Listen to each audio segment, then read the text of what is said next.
తల్లి లేని పిల్లలకి వారికి తండ్రికి గాని లేదంటే ఎవరైతే గార్డియన్ గా ఉంటారో వాళ్ళ అకౌంట్కి ఇస్తున్నాం.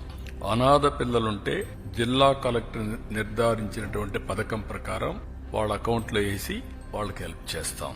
ప్రైవేట్ అన్ఎయిడెడ్ పాఠశాలలు ఉంటే 76,000 మందికి కూడా వర్తింపజేశాం.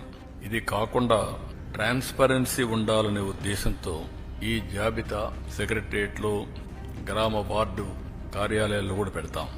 ఎక్కడైనా సరే ఇబ్బందులున్నా లేకుంటే సాంకేతిక సమస్యలున్నా ఇమ్మీడియట్ గా రిపోర్ట్ చేస్తే అవన్నీ కరెక్ట్ చేసి మళ్లీ అలాంటి వారికి కూడా సహాయం చేయడానికి ఫిర్యాదులను తీసుకోవడానికి జూన్ 26 వరకు టైం కూడా పెట్టాం. 30వ తారీఖు తుది జాబితా పెట్టి అక్కడి నుంచి ఇవన్నీ కూడా అమలు చేస్తాం. ఇంకొక పక్కన ఇప్పుడు ఇచ్చింది 2 నుంచి 10వ తరగతి వరకు ఇంటర్మీడియట్ సెకండ్ ఇయర్ కి బీసీల్లో చూస్తే 29,82,000 మంది వస్తున్నారు. ఇంకొక పక్క ఎస్సీల్లో 11,76,000 మంది వస్తున్నారు. ఎస్టీలు 4,26,000 మంది వస్తున్నారు. మైనారిటీలు 66,500 వస్తున్నారు. ఈడబ్ల్యూఎస్ విద్యార్థులు 8,44,000 మంది ఎకనామికలీ బ్యాక్వర్డ్ అగ్ర కులాలకు సంబంధించిన వ్యక్తులు వస్తున్నారు. ఒక బిడ్డ, 2 గాని 3 గాని 4 కూడా ఇచ్చాం.